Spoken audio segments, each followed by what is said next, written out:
Hello, thank you for joining us. We're here with our new Life Educational Series with Dr. Michael Laitman. Hello, Dr. Laitman. Hello, everyone. Hello, Nitza Mazuz. Hello. Here we're inviting you to learn with us from Rav Laitman what it means to live as one family. We want to take our life here in Israeli society to a new life, new horizon, to build new hope and transform it to a reality where we're all really as one family. One family means you wake up in the morning and you feel the people next to you are concerned for you, love you, they're looking after you. Everywhere you go, in the street, in the bank, at work, people are with you, they're on your side, and it feels warm and it feels good and it opens you, opens your heart, and that's how you treat them. We're all like one family. That's Dr. Laitman's vision for Israeli society, and we want to implement it. To do it each time, we take a different aspect of our lives and try to focus on it, to try to understand, feel a little bit more what it means to live as one family. And our subject today in our ancient Jewish culture is the subject of the leader and leadership. Join us. There's a lot to learn. Nitza, opening remarks. So leadership has an important role. The leader has a very significant role for society, for the people. He's responsible for shaping the image, the identity of the public. There's many books, many people have dealt with this subject of leadership. They try to decipher what his attributes are, his characteristics, a good leader. What does a leader need to succeed in leading the people, in gathering them around him? This is what we want to discuss today. So the subject, maybe we'll start with the special attributes of the great leaders of our nation. The first is Moses, Moshe. It was written that he was a loyal shepherd. And we want to understand in the first phase, what does it mean that Moses was a loyal shepherd? We see that it's not only Moses, there were other leaders that said they were shepherds. What does it mean, a loyal shepherd?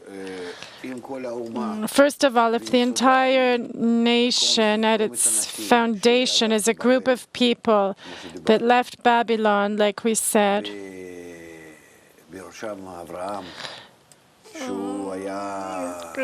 in the days of Abraham, that he directed them toward love of others and compassion. And the main first attribute was which was the foundation of the Jewish people, which was not a people yet. They became a people with Moses, but the foundation of the nation is chesed, compassion. That's a very big thing. It says that first and foremost, benevolence, kindness. First of all, we justify the other person. We never punish. But rather, if we do some limitations on a person, then it's for their own good. Like with our children, we can see from this simple example that the attitude to another has to be love, and then from there, for good or for bad, in judgment and in benevolence, everything has to be in the light of love. This is what our first leader taught us.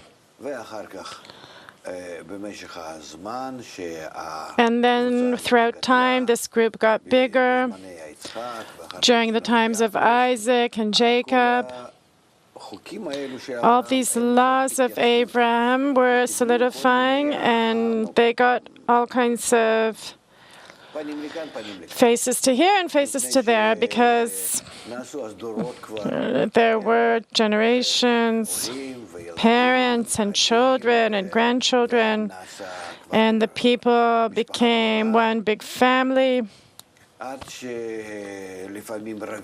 And right up to sometimes they were fighting, like the example of Jacob's children. Therefore,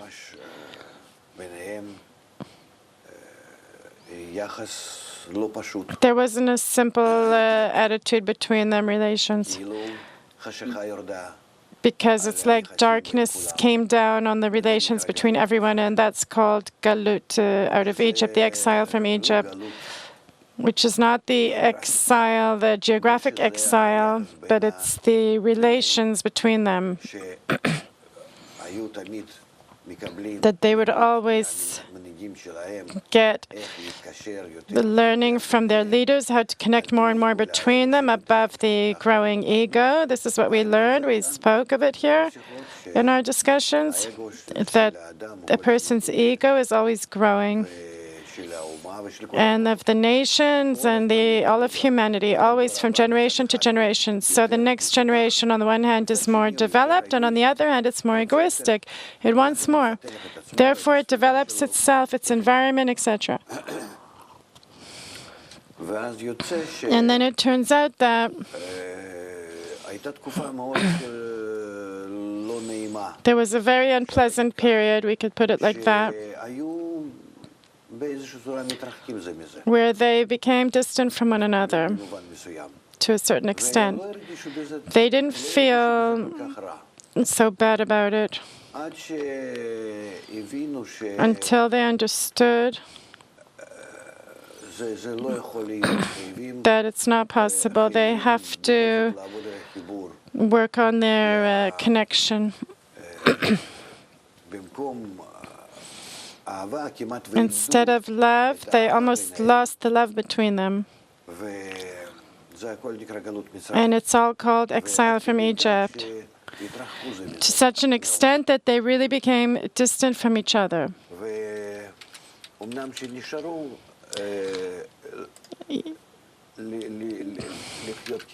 Even though they continued living as a people, the people of Israel in Egypt, but apart from light signs of the people, the foundation of the people, that same love and connection, attitude, traditions, how to treat one another, how to judge each person, how to be connected, all these things almost disappeared. Even if they knew about it and maybe didn't forget, but they didn't see a need to behave in that manner. And really, with this great sadness, with this attitude, they escaped Egypt. All this was around the issue of connecting to save themselves, to present themselves as a people. To save themselves as a people, sorry. And that's why all the effort at Mount Sinai that they tell us about was to be as one man with one heart. The leader that grew up in Egypt, meaning from this not so great attitude that there was between the Jews, Moses grew up among that. And how was he chosen to be the leader? Because he saw in the desert a little calf that was about to die. His leg broke or something. And then he took it on his shoulders and walked through the whole desert with him until he brought him to the right place, where this calf could continue living and be healthy. Therefore, it says about him that if you're capable of treating the people of Israel, they're always presenting Israel as a group of sheep, a herd. And so he was chosen to be the leader because of his wide heart. But he understands and knows how to relate properly and to save even the weak and the living. This is toward Moses. And apart from that, like it is told, he was standing in front of Pharaoh, saying, "My people, it's all for the people, for freedom." Unifying the people. It was understood that they cannot be free They cannot be a people if we're under foreign control. So we're not independent, and at the end of the day, the Egyptians are going to lose us. So he's the one that found inside himself strength to stand up to Pharaoh, even though he was he knew all the Egyptian traditions and everything on the one hand. On the other hand, he rose up against all that. He got the education and all those manners he got from there. But he's the step-grandchild of Pharaoh in the 40 years that he grew up there. And 40 years in Yitro's house. And from all that, he understood that they have to be a free people. And therefore, he comes to Pharaoh and demands of him to let his people go. So we see he has a big heart, a very big heart, a very big concern to protect the people. He's not afraid to stand up to Pharaoh and get into a real war with him, into conflict with him. He's maintaining the law of Abraham, of the forefathers, and he wants to continue the same thing in the worst-case scenario where they're in slavery. That's a leader. Therefore, throughout all the generations, we don't have anyone more valuable or dear than Moses. He stood as a leader. What did he learn when he was being educated at Pharaoh's house and Jethro's house? What made him such a, like you said, the leader of the Jewish people? We need to understand that the manners of those people, the laws that were there, were so cruel toward the people themselves in those places, that from that, he understood that it had to be otherwise. You mean the way the regimes, the leaders there treated the masses? He saw actually the opposite form. He saw what not to do, even though Judaism, let's say, the behavior of his people and the laws and everything, it doesn't look like he learned it. Up to the age of 2, when he's breastfeeding, when he was with his mother, and they didn't know it was his mother. And then Batya, Pharaoh's daughter, took him in to her. He was taught what are Jews, where he's from, and what he is. They didn't hide it from him. The Egyptians were very straight people. He also learned that and that. But even though he learned,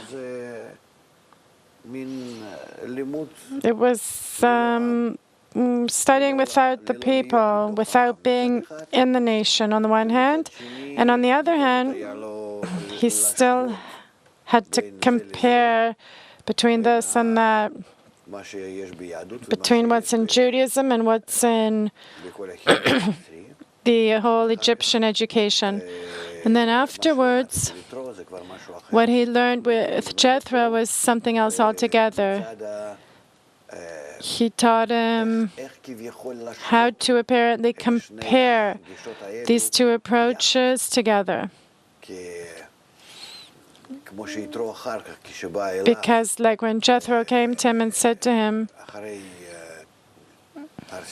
after Mount Sinai, he also taught him how to arrange society, how to arrange the people, how to divide the people into groups of 10, hundreds, thousands, how to make a judicial system. He really gave Moses the entire method of the structure of the people, of the nation. This is what we have from Jethro. So you can say that Moses, who came back to Pharaoh, he also had these three methods to lead the people, also according to Judaism, also according to the Egyptians, and also the Midian way, Jethro. So that's why he did it by force, and he had a warm heart. He had the understanding that we need to do it. There's no way we can get out of Egypt and be a people. And we really need to be a nation, because in this slavery in Egypt, we're going to end our lives here. We're losing ourselves here. It says that when he was young in Egypt and he grew up and he saw the people suffering. What does it mean that he sees the suffering of his people? He wasn't a leader yet. He was an Egyptian prince. We need to see these things along with it. At the same time, he couldn't maintain himself by being Egyptian, but it was clear to him that he's Jewish and they are his brothers, that same nation, and he couldn't stop himself from feeling sorry for everything they're doing to the Jews. Another attribute that's a very strong feeling that he had, that they say about Moses, that he was very modest. He had humility. He was the most modest person on the planet, it says in the Bible. What is this attribute of humility that's so important for a leader? If I know that all of nature is one great force, and it's the force of bestowal and love, and it all acts apart from a person according to definite laws of perfection, then I feel myself opposite all this as humble, that my whole goal is to maintain myself and the people, if I'm leading them, to identify, to be equal with nature. So I already feel myself small as a student of this nature, that we need to learn from it as much as possible, and the same laws that I learn, to really try to integrate them into my people and to teach them all these relations that will be in love and perfection, peace, mutual compromise, etc. Being modest is someone who knows how weak a person is, how he himself is weak, the extent to which he can bow down to each and every person in his nation that's in the nation. He wants to serve them. He doesn't want to lead them. He doesn't want to lead them he wants to lead them from the power of his love, like a mother with her children. She doesn't lead them from her power, but it's her love that directs her to lead them to a good format.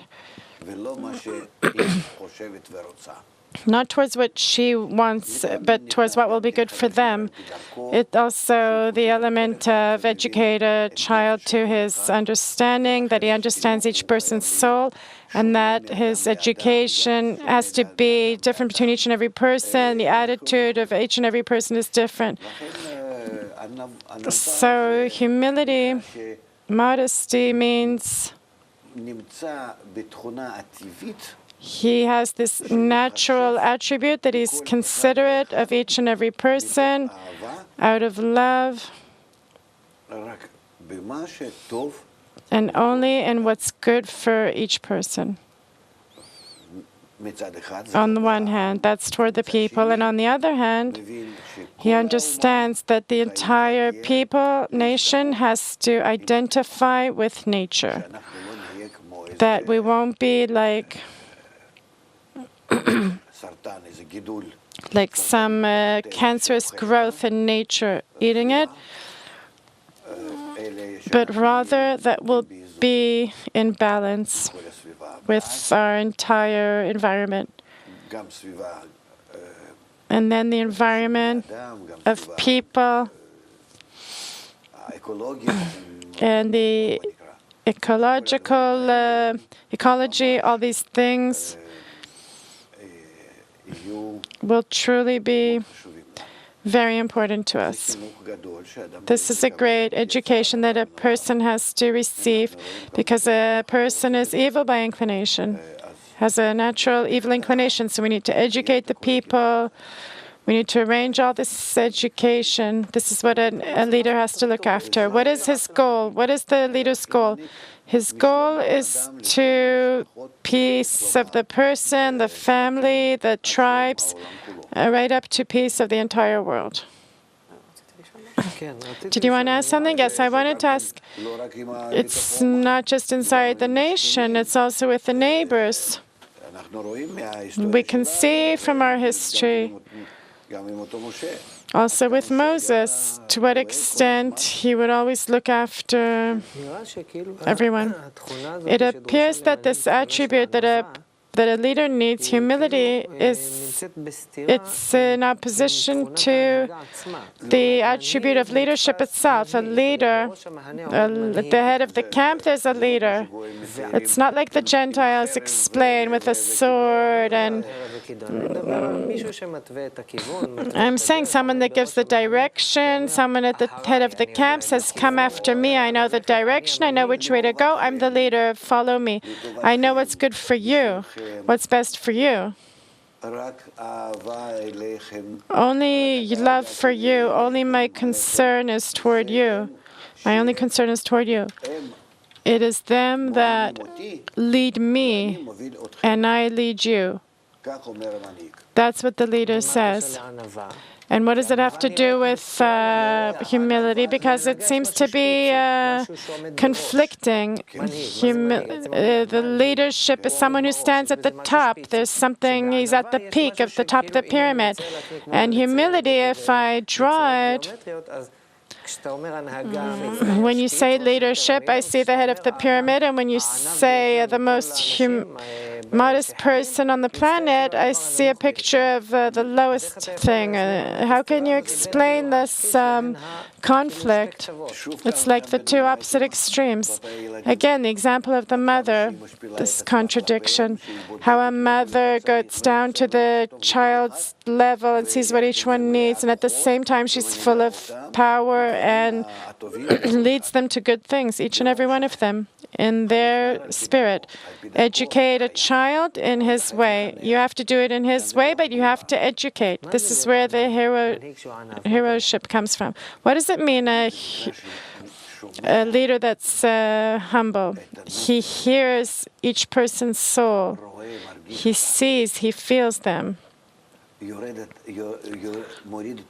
He lowers himself below each person to feel each one as great. If you're above everyone, you don't feel them. You're above. If you're at the same level as everyone, you can be a friend, but nothing else. If you're below everyone, and they are great in your eyes, like a baby, how great is he in his mother's eyes? For her, there's nothing more than that. And then by learning what's good for him, from the side of sympathy, humility, love, she has to afterward add the power of the attributes of a leader, being a hero, etc., to really make his life good. Otherwise, it's choking love. You know, a Polish mother. or limitless love, unconditional love. That's what I meant, that only love. She can't just give love. The love we're talking about, inside this, the force of judgment, because we treat a person like they're egoist, a person, and then to bring him to a good state, you have to know his internalness, to love him as he is, and therefore to treat him to limit him, or to treat him, educate him in a forcible manner, to do what's good for him. Otherwise, he will take himself to all kinds of directions, just like my ego takes me to democracy and all these directions that we have that have no limits, no borders. And then we see that we have no direction at all, and we're reaching a state that's that has no good form. There's a legend by the prophet Yechezkel that says the legend of the shepherds that left their herds, and then each one left his herd and got lost, and the other one broke his leg and they didn't treat it, and he didn't treat sheep that were sick. He didn't truly give them, he didn't see each one. On the one hand, he didn't see each one as an individual, and he also didn't see them as a herd. And then what happened is that the entire herd dispersed in the mountains and became easy prey for the animals that were there. So he gives it as a very good allegory and as an example of leaders that failed. Leaders that didn't know how to really see the suffering on one hand and to be sensitive enough to understand what each one needs. And they didn't know how to connect and lead them, to embrace and to pull and attract them, to embrace and to attract them with an embrace. That's what you need. And that's what all leaders are missing.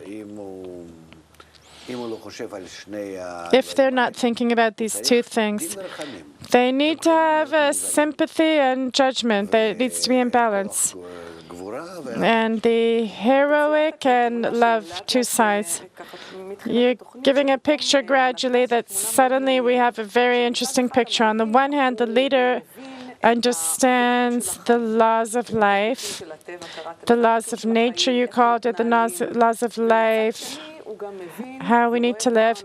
And on the other hand, he sees the people from really from underneath. He sees their importance. He's sensitive to their needs. And then he makes like a connection.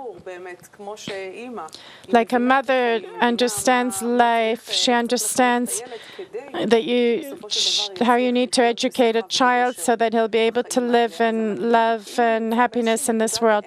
So the leader is sort of at a middle point, because it looks like a very interesting point. A mother that is in the correct state has all the elements of a leader. She knows what she wants to get out of her kids. She knows what's for the good of each of her kids. She knows their soul, her child's soul, the little child's soul, and even a bigger child. And according to that, she directs him to all kinds of things. She directs him. Not just a mother, it's two forces, the mother, the father, parents. The Torah from your father and the morals from the mother. This all has to be in a leader.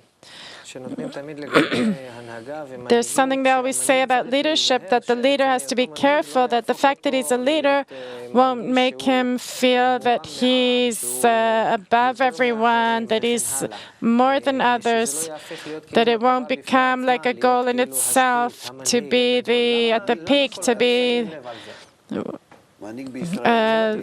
it's not natural for a leader to feel that he's above, because he is above. It depends with what. It doesn't mean that he's rich. A leader in Israel was always called being wise, that he's a judge, and that he has a lot he deals with the people.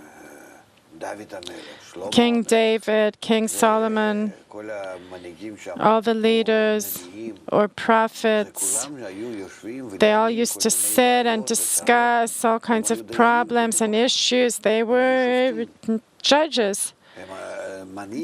A leader is someone who has two lines, sympathy and judgment and law. He knows the traditions.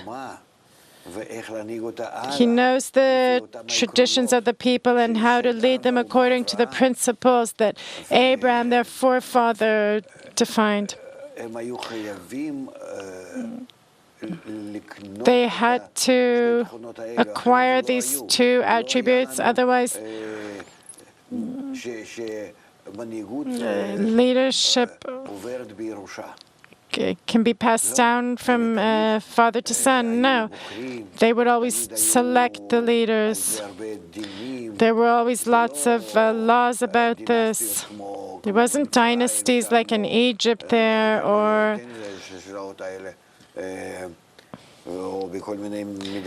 all kinds of other countries of the nations of the world.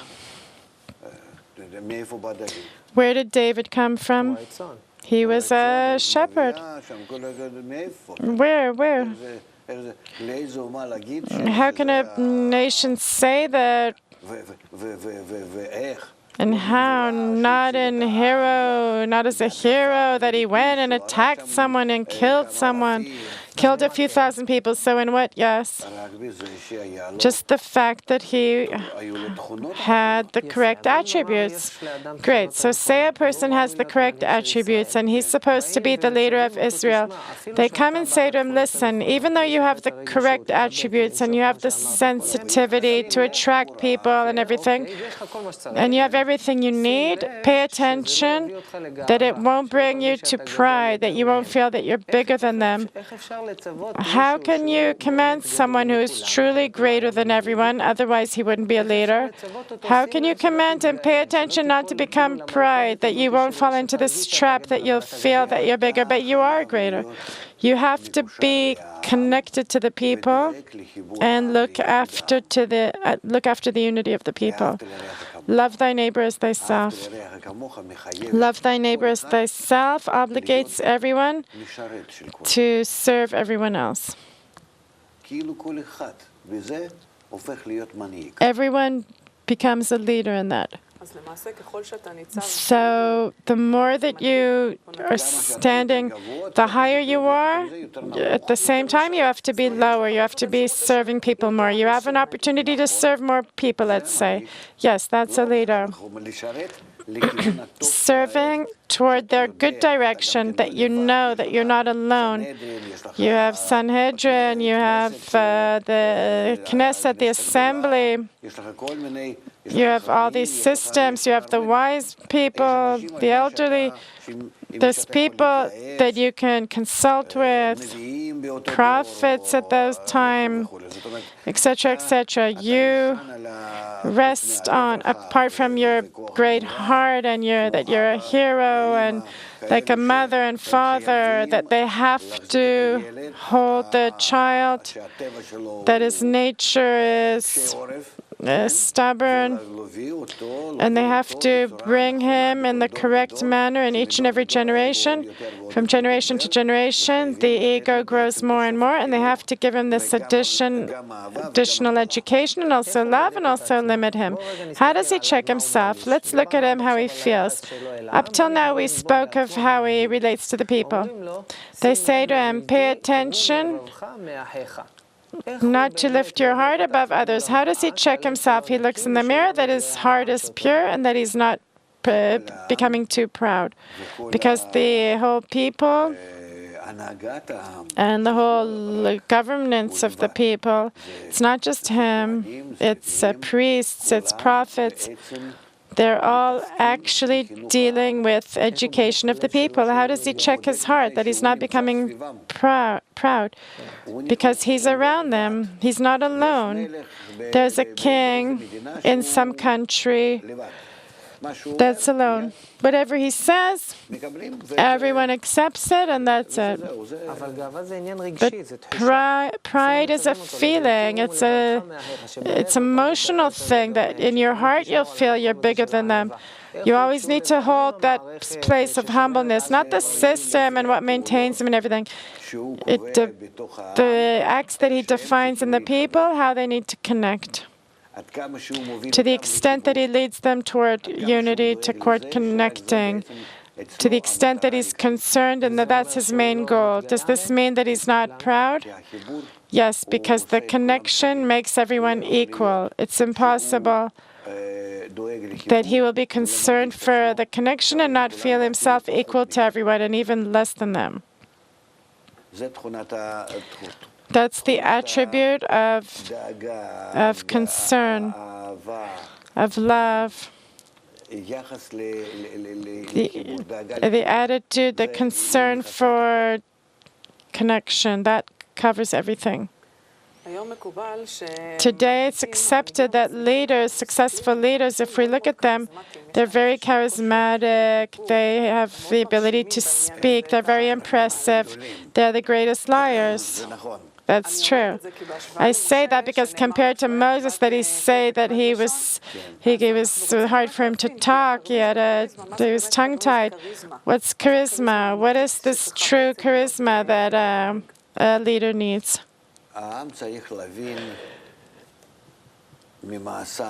The people need to understand through his deeds that this is a person that is prepared to be a father and also a mother, the mother of everyone, that is capable of standing in front of Pharaoh and not be afraid, that he knows all the wisdom and at the same time is willing to feel himself concerned for the smallest person, that he can take the calf, carry the calf through the whole desert just to save that little spirit of the animal, an animal spirit, an animal soul. That's a leader. You mean the charisma? His charisma is that he's standing in front of Pharaoh. He was stuttered. Doesn't matter. That's the problem, that us great liars, with this pretty talk, they attract after them the people who believe them, who believe their what they say, that there's nothing truthful in what they say. There's complete lies, all those promises they make. The main thing is to reach the high place, and there they screw everyone and do what they want. That's today. What charisma did Moses have? He said he was tongue-tied, etc. So what charisma did he have? From his deeds. His deeds brought the charisma, that the people saw that this person is working for their good. I see it. I don't look at pretty words or anything. It's also a type of studying of the people, that according to that, we have to treat a person according to his deeds. I didn't understand. He's learning him. You mean it's not just a stuttering person became the greatest leader of Israel. What did they want to show us? They wanted to show that you only check a person according to his deeds and not his words. How can the people truly be able to check his deeds? What do they have to look at to decide this leader is truly the real charismatic leader? No, you don't always agree with Moses. All these things that he says to the people to do, they do it without any desire, but afterward, when they receive the new education, each time in the new stage, then they see good results and correct results. It's always like that, just like little kids, that I force the kid to do homework or something. Does it look to him like I love him? I pressure him. I don't love him at that moment. At that moment, I treat him with judgment or with punishment. We see it from the Torah, how Aaron and the Levites, how this whole Moses' familia, the people around him, how they took the nation through this education, this not simple education. But at the end of the day, there's no choice. From this great love,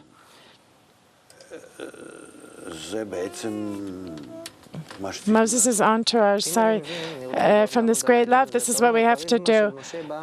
Moses' charisma, you said, comes from his deeds, not from his words. This is an antithesis to what's happening today. Today we're reaching a peak in the elections here in the United States. The poster wins, the slogans, the words, the smile.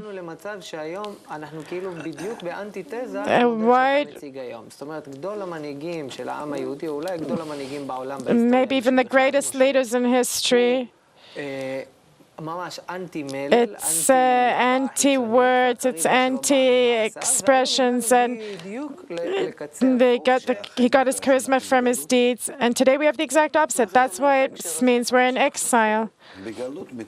We're in exile from all those values that we used to have, that education that we had. And we're in exile. We're really in the opposite.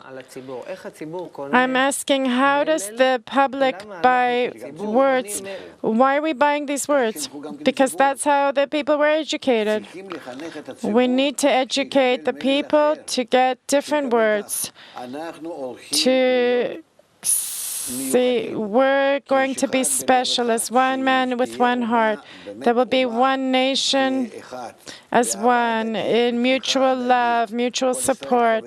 All of Israel are friends. Love thy neighbor as thyself. Mutual responsibility.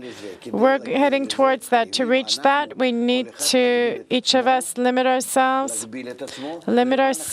for the sake of society. What does that mean? Meaning being concerned, not just what I have here on my tummy. It doesn't mean to limit myself, meaning to expand, not just being concerned for myself, but also being concerned for others. But I'm also limiting myself, because I'm not just 100% thinking about myself. I have to go from 100% concern for myself to be concerned for what's in her stomach, what's in your stomach, that everyone will be happy, that everyone will be in the same situation, love thy neighbor as thyself, that you're sharing a blanket, a chair, like the Mishnah says, that you're really concerned for the other. And for that you need education, because it's against man's nature. Today we have a situation where we act according to nature.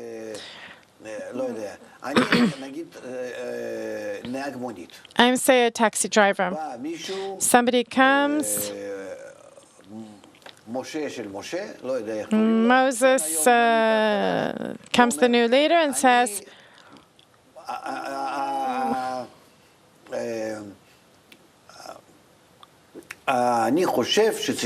I think we need to take a meter out of every taxi. I think that's good for me.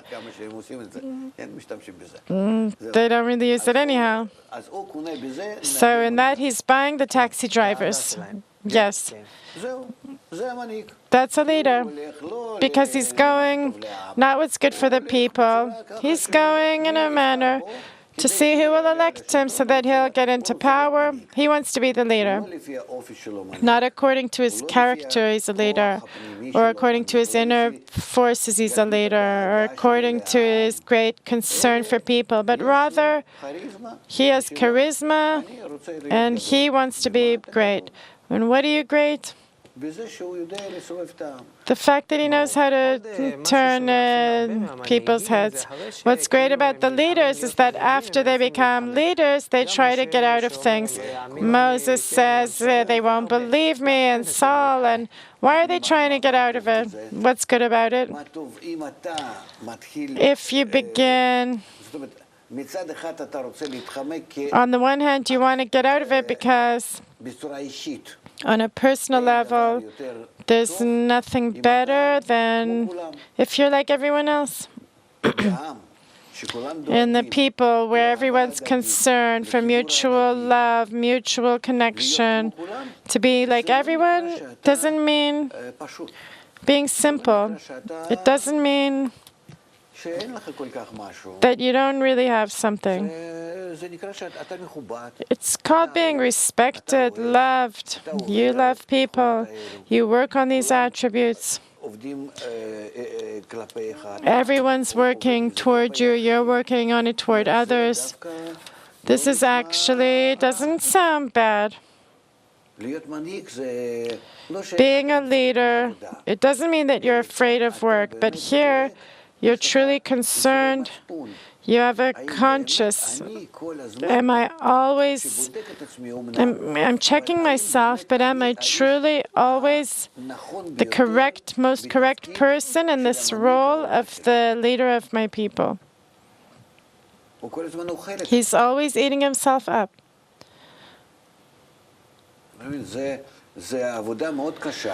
It's a very difficult work. It's a great responsibility and responsibility toward himself. How can I, according to my conscience, according to my truth, how can I be 100% sure that I'm taking all these souls, these millions, and I'm responsible for everyone, and they're not making any mistake, and I'm leading them in such a way that it's impossible to be any better. He's not afraid to be under this pressure, not on his own account, but is he doing it 100% correctly, and is it possible that there's someone that could do it better? If someone comes and shows that he's capable of doing it better, he'll be happy to give it to him. Why? Because the good of the people is most important to him, which is also the exact opposite to what we know. You can't even compare it. What are we even comparing it? It's manners, it's laws, it's a mentality, way of thinking, decision-making. There's nothing to even talk about. I don't even think about it at all, how to compare with what's happening today. There's nothing to compare. We want to speak about King David as a leader. He also cried. Why did he cry? He cried, why do I have to be a judge and a ruler? He's really an example of that. It says that he's really a symbol of the governance of the people because God made him a loyal home. That's what it said about him. So that same King David, why was he seen as such an ideal leader? What made him such a symbol? Because he truly succeeded in what the conditions were at the time of connecting the nation. He succeeded to strengthen the people and the country with those same laws. What do you mean, those same laws? Of altruism, love thy neighbor as thyself. He founded, penetrated, founded this education of the people in the most deepest and basic way that wasn't before him, and that only after him we could only hope to see. When we go back to that same state that's called love thy neighbor as thyself in Israeli society, which is called the coming of the Messiah, who's pushing us toward our ego and toward from our ego toward love of our brothers. David managed to bring all the tribes around him. What made him so special that he succeeded to unite around him all the tribes. There's very deep issues here that I don't want to get into, like Moses learned from Jethro, which is the Median power, which is sort of a foreign power from Israel and from Pharaoh and from Jethro. And then he knew the opposite is how to lead the people of Israel. Here also the same with David. Since he came from Moab, in one of his roots, he knew how to identify the ego in each person, to leverage it in a manner that they would be connected despite all the differences. They used to say about David that he used to do a sentence or a judge for his whole nation. It wasn't always the leader's job to do the judgment. It could be that the king is worthy of it, and it's possible that he's not worthy of it. What attributes did King David had that made him worthy of doing the judge, and what does it mean doing judgment? First of all, it's opposite things. Explain these things. Judgment is according to the ruling, what a person deserves for his heroicness or limiting himself or punishments. And tzedakah, meaning that I have to justify the other person, justice, that I support him, that I help him beyond the law. It's in sympathy. So what made him worthy of doing this judgment compared to other kings? The fact that he lived in an era, in a very difficult, egoistic era, King David. That's why he fought for 40 years. The attack of David, it's the borders of the land of Israel were the widest at that time. And this means the ego, the nature that broke out in the people, in inner wars against the increasing of the ego. He used to fight that and reached a state where he could truly succeed at uniting the people in very difficult situations. We never had an example like this in history, not before him and not after him, in which the people were really like one strong fist, everyone together, with the right head, with love, and also limitation, with sympathy, and with correct ruling in the middle line. They were maintaining love thy neighbor as thyself, like David. Therefore,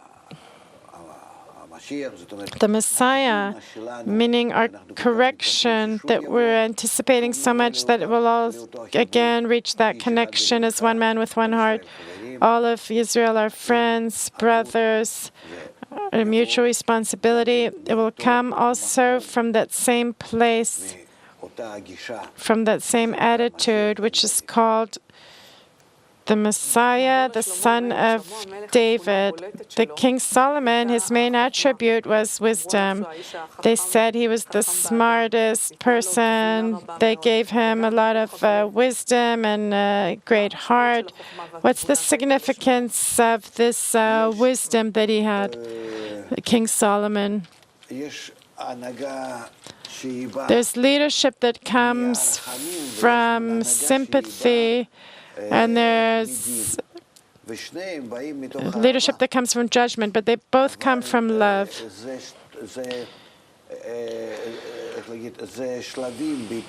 It's stages in the development of the people. You can't say that one was good, one was better or less, King Solomon or King David, or prior to them. They were judges, prophets, etc. They were all leaders of the people. Dvorah, the prophet, There were also female prophets. And here we need to understand that, first of all, it depends on the era, what era we're talking about. If he demands more limitation than sympathy, than intelligence, than wisdom. I want to put it like this. There's no doubt, and for sure, the direction was the same for everyone. Toward connection, toward love of thy fellow man. This is the foundation of the people, and every leader has to take this as their goal. Otherwise, he isn't a leader of Israel. A leader of the nations of the world, fine, that's something else. And there's laws, because there's 70 roots. And there a leader is called that he understands the root of his people, and according to that leads his people to unite them at their root. Because in the general nature, each and every nation has a special place, a special format, where the people feel themselves in the best possible balanced manner. And especially Israel. It's very stands out here that Israel has to have unity, and this unity has to bring the people in every era of the growing ego. It gets all kinds of new formats, and sometimes it's like in the leadership of like the times of King David, and sometimes like King Solomon. But at the same time, it's the same goal, the same direction, and it only depends on the inner situation and the environment, how they lead it. It's like a mother with her child. Sometimes they treat him like, don't do this, don't do that, and sometimes you give them a candy and ice cream. You can't always just pressure them, and you can't always just hug them. There has to be a balance. And it also depends on the conditions. The conditions in the environment, internal conditions. We could get into it, but I just want to emphasize one point. There was one goal that all the leaders had, just like all the nations of the world had. If they are behaving correctly, they have to identify the foundation of the entire people, and that would be revealed in the future. And the leader of the entire nation will need to know this and learn it from us, precisely. Because each and every nation is a special aspect toward the condition, love thy neighbor as thyself, which we have, Israel. It's a type of, like in white lights, there's all kinds of spectrums of colors. But still, maybe towards the end, you can speak about this expansiveness of his heart. King Solomon, he was wise, he was intelligent, and he had this wideness of heart. The heart understands, because it's King Solomon, understanding, wisdom. It means his heart was, it's not what we think, that he was just treat everyone nicely. What, yes? The deep understanding in the creation, in all of creation. Expansiveness means chasidim, that if I have the attribute of compassion, chesed, that I treat everyone with love, then this width, that my heart is wide, then I'm capable of absorbing in it all the levels of inanimate, vegetative, animate, human as one system. And then I have wisdom, that I have all of nature inside me, and I can see it from one end to the other and continue what David did. I can continue it onward toward the goal. David would strengthen, correct, work heroically, work with power, let's say. King Solomon gave it this purposeful development, what David did. Our time for this discussion is up. Thank you, Rev Laitman. Thank you, Nitza. And if we widen our hearts, we might get what we had in King Solomon's day. People sat together, we'll have peace and abundance. Thank you for being with us. So long.